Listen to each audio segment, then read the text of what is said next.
레위기 25장을 크게 이해해 보자면 희년, 안식년, 희년 그리고 고엘 제도에 관한 그 내용이 들어있는 부분이 레위기 25장입니다. 먼저 안식년, 7번째 해마다 농사를 짓지 않고 땅을 묵혀서 땅을 쉬게 하는 것이 안식년입니다. 우리의 개념으로는 이 땅을 묵히면 지력이 회복된다 그러지요. 인삼밭은 계속 인삼을 키우지 않지 않습니까? 수확하면은 몇 해 쉬게 하는데 그 식물이 빨아들인 지력을 쉬게 하는 게 우리의 농사 방법이기도 한데 이 안식년이라는 것이 그런 의미는 아닙니다. 단순히 땅을 쉬게 해서 더 소출을 많게 하려는 그런 목적은 아닙니다. 그런 효과도 있겠지만 그것이 주요 목적은 아닙니다. 이후에 계속 말씀을 나누는 동안 설명을 드리도록 하겠습니다. 자, 안식년이 그렇다면 희년이라는 것, 이 7번의 안식년이 지난 후에 그 다음 해가 희년입니다. 안식년이 7년이고 그 안식년이 7번 지났으니까 77, 49, 49년 다음 50년째 해는 해가 희년입니다. 희년은 이 모든 것을 다시 원점으로 돌리는 해입니다. 리셋 버튼 아시죠? 요즘은 전자제품들이 하도 잘 나와서 자기 스스로가 자기 진단 기능이 있어서 자기 고장 부위를 압니다만 예전 전자제품은 안 그랬잖아요. 뭐가 안 된다 싶으면 제일 쉬운 게 뭐였습니까? 전원을 뺐다가 꽂는 것. 그리고 리셋 버튼이 있는 경우는 그 리셋 버튼을 누르면 그동안 전자제품에 기억되어 있거나 사용되었던 그 모든 기억들이 다 사라지고 공장 초기화라 그러죠. 공장에서 막 제품이 나왔던 그 상태로 돌아가는 게 리셋 버튼입니다. 희년이 이를테면 그런 겁니다. 만약 어떤 사람이 사정이 어려워서 땅을 팔아야 했을 때 그 땅이 다시금 희년이 되면 리셋되는 거예요. 다시 원래 있던 소유주에게로 돌아가는 것, 그것이 희년입니다. 사람에게도 적용이 되는데 누군가 사정이 어려워서 다른 사람 집에 가서 종노릇을 해야 했다. 그렇다면 희년이 되었을 때 리셋이 되는 거예요. 다시 그 종되었던 신분에서 해방되고 노임받아서 자유를 얻게 되는 것이 희년입니다. 자, 그렇다면 이 희년하면 궁금한 것이 하나 있는데 땅을 돌려받는 사람의 입장에서야 좋겠죠. 내가 땅을 빚 때문에 팔았는데 어쨌든 그것을 땅을 돌려받게 되고 그 모든 빚도 탕감된다니까 돌려받는 사람의 입장에서는 좋은 일인데 돌려줘야 하는 사람은 어떨까요? 내가 훔친 게 아니잖아요. 제값을 주고 땅을 샀는데 그것을 아무런 그런 조건 없이 돌려줘야 한답니다. 그렇다면 땅 산 사람의 입장에서는 좀 꺼려지고 달갑지 않은 게 희년일 수도 있을 것도 같습니다. 자, 그런데 그럴 일은 없습니다. 우리 보통의 경우 땅값은 거의 내리지 않죠. 거의 유지가 되거나 그렇지 않은 경우도 있지만 대부분의 경우에서 땅값은 오르게 되어 있습니다. 떨어질 일이 없습니다. 그런데 이 이스라엘의 경우 희년법이 적용이 될 때에 땅값은 계속 떨어지게 되어 있습니다. 예를 들어서 희년이 50년이면 1년 차에 내가 누군가에게서 땅을 샀다고 한번 생각을 해보겠습니다. 그러면 이 사람이 그 땅을 사용할 수 있는 기간은 몇 년입니까? 중간에 안식년을 제외하고 단순하게 계산해서 1년 차에 땅을 샀으면 49년을 내가 사용을 할 수 있습니다. 그러면 49년을 사용할 수 있으니까 그 땅값이 가장 비싼 거예요. 다르게 생각해서 희년이 50년인데 49년이 안식년이니까 쉽게 생각해서 48년째 되는 해에 내가 땅을 샀다고 하겠습니다. 그럼 내가 그 땅을 경작할 수 있는 기간은 언제 얼마큼입니까? 1년이죠. 그러면 그때 땅값이 가장 싸져요. 땅 가치가 유지가 되거나 점점점 땅값이 오르는 게 아니라 이스라엘 같은 경우 희년법이 적용될 때 제일 첫째 해가 땅값이 제일 비싸고 그리고 뒤로 갈수록 땅값은 떨어져서 48년, 49년째 되는 해에는 땅값이 굉장히 싸지게 되는 겁니다.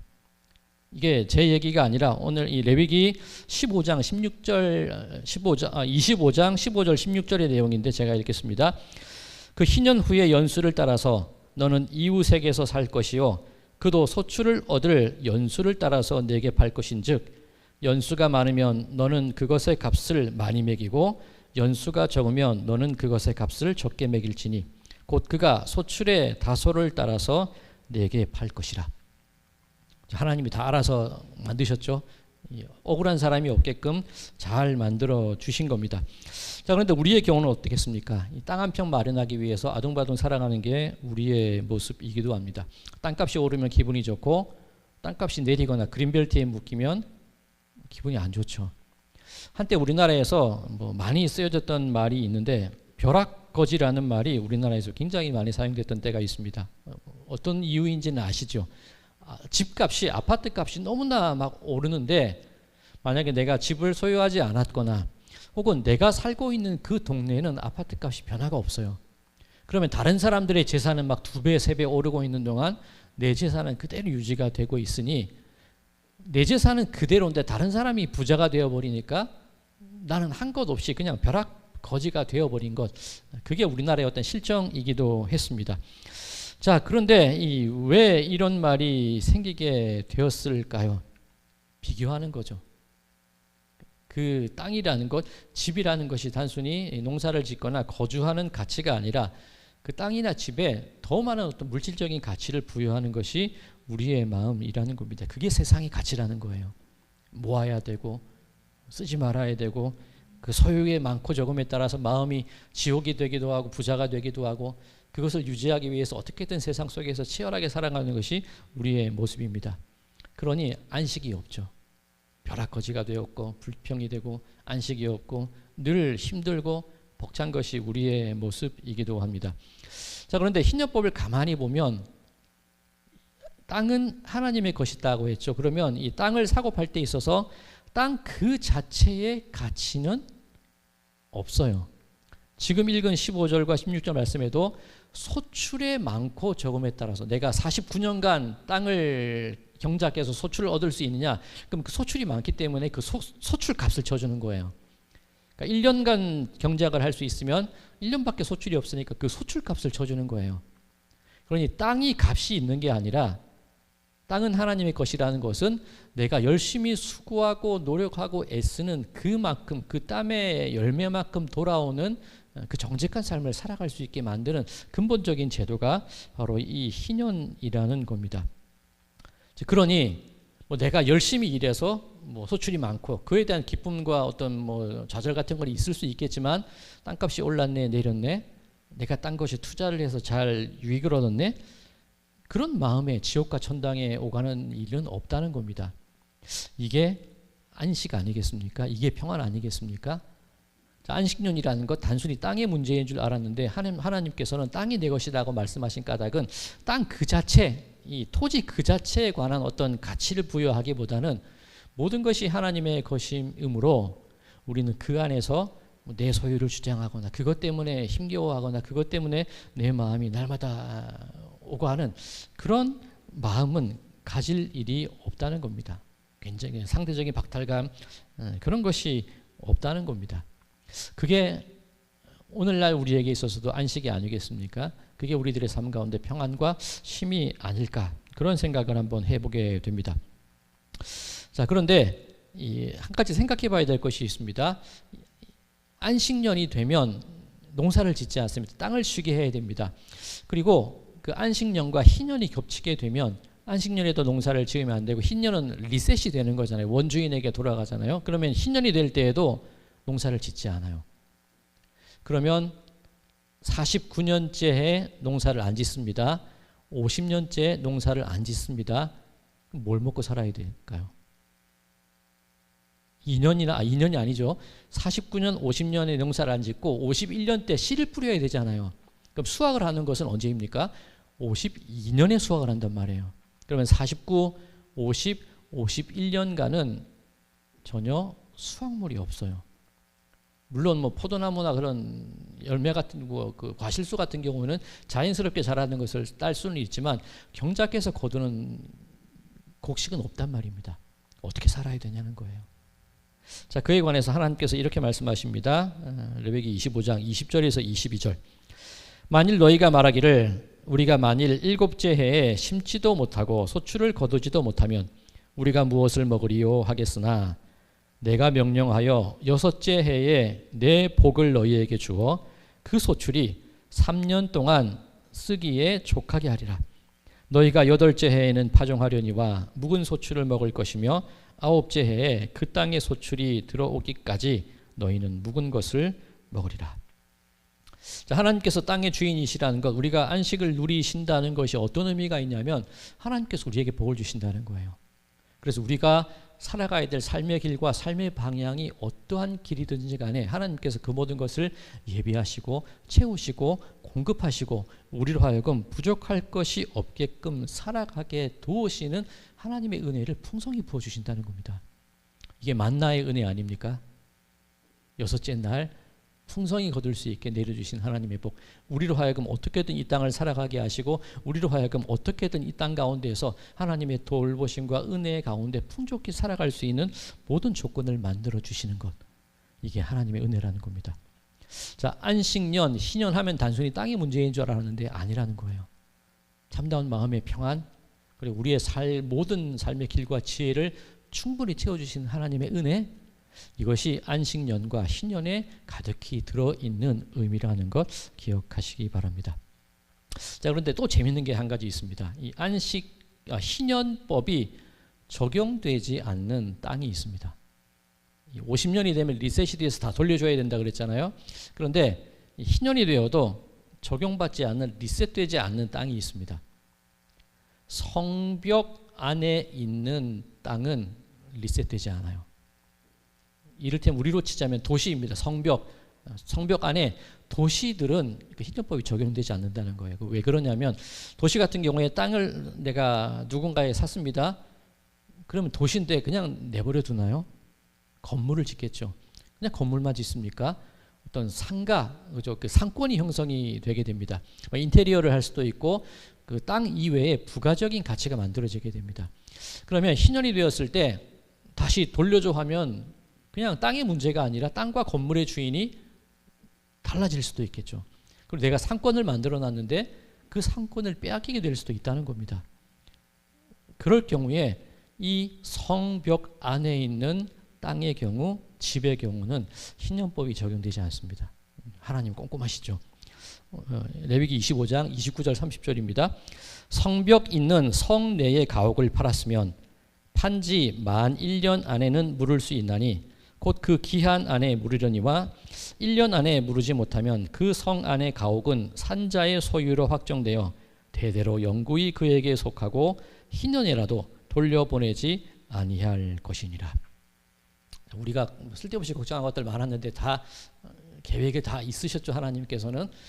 그런데 이 레위기 25장 앞서 큰 내용, 이 안식년, 희년, 고엘 제도라고 말씀을 드렸습니다. 이 안식년과 희년은 대충 말씀을 드렸고, 고엘 제도가 뭐냐면 무르는 거예요. 내가 무언가 가게에서 사왔을 때 마음에 안 든다, 반품하죠. 물려줘. 그게 고엘이에요. 우리 말 그대로 물려주세요 하는 게 고엘입니다. 그러면 이 고엘 제도가 무엇이냐면 앞서 설명과도 겹칠 수 있는, 예를 들어서 제가 너무나 힘이 들어요. 그래서 땅을 팔았습니다. 그런데 유대인들에게 있어서 땅은 하나님의 것입니다. 소유권이 하나님에게 있고 그 지파에게 주어진 거예요. 그러니 대대로 그 지파에게 이어져야 되는 것이 땅인데 함부로 소유권이 넘어가서 땅이 썩겨버리면 안 돼요. 그래서 그 땅의 주인은 하나님이시고 그 땅에 거주하는 지파가 계속 유지되어야 되는데 내가 팔았단 말이에요. 그러면 물른다는 것이 어떤 의미냐면, 첫 번째 경우 내 친척이 나를 대신해서 그 땅값을 대신 지불하면 그 땅이 우리 가문의 것으로 돌아오게 됩니다. 우리 예레미야 선지자가 아나돗의 밭을 샀잖아요. 그게 그 경우입니다. 자, 두 번째 이 고엘의 경우가 어떤 경우냐면 내가 돈을 열심히 벌어서 그 땅을 내가 사오는 겁니다. 우리의 경우에 만약에 땅을 팔았고 그 땅을 산 새 주인이 너무나 땅이 마음에 들면 자기가 가지잖아요. 안 팔아 하면 그만인데, 유대인들 경우는 내가 다시 사겠다 그러면 반드시 돌려줘야 돼요. 그게 고엘입니다. 자, 첫 번째 친척이 대신 사주는 경우, 두 번째 내가 돈을 벌어서 사는 경우, 세 번째 어떤 능력도 없을 때 희년이 되면 돌아오는 것. 이게 고엘입니다. 앞서 설명드린 그 내용입니다. 자, 이 고엘이 땅에서뿐만이 아니라 사람에게도 적용이 됩니다. 내가 노예가 되었고 종노릇을 하게 되었는데 내 친척이 나를 대신해서 몸값을 지불해 주면 됩니다. 혹은 내가 벌어서 갚으면 됩니다. 아니면 희년이 되어서 돌아오면 됩니다. 그뿐만이 아니라 자식 없이 남편이 죽었을 경우에 그 가문의 대를 잇게 하기 위해서 누군가가 그 기업을 물러야 됩니다. 우리 룻기에서 살펴봤던 것이 그 내용입니다.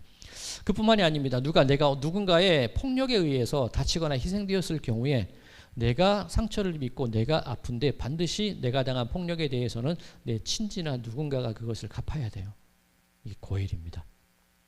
자, 그런데 앞서 이 안식년, 희년, 고엘이라는 것을 쭉 말씀을 드렸는데, 이 안식년과 이 희년과 고엘 제도라는 것이 과연 이스라엘 역사 속에서 잘 지켜졌을까? 그 질문을 한번 해봐야 됩니다. 먼저 이 안식일, 안식년 이전에 안식일이 있었죠. 안식일 규정이 뭡니까? 너희는 안식일에 아무도 일하지 말라. 지켜졌을까요? 초기에는 지켜졌을 것 같은데, 만약에 내가 누군가의 땅을 샀습니다. 땅 그 자체의 가치가 아니라 소출을 얻을 수 있는 그것이 땅값이라고 말씀을 드렸죠. 그럼 땅을 산 사람은 최대한 많이 뽑아내야겠죠. 많이 거둬야겠죠. 짐승이 있다면 최대한 많이 부려야겠죠. 누군가 이렇게 짐을 나르는 사람이 있다면 최대한 많이 날라야겠죠. 그러면 내가 소유자인데 나는 안식일 법을 지켜야 됩니다. 나는 거룩해야 됩니다.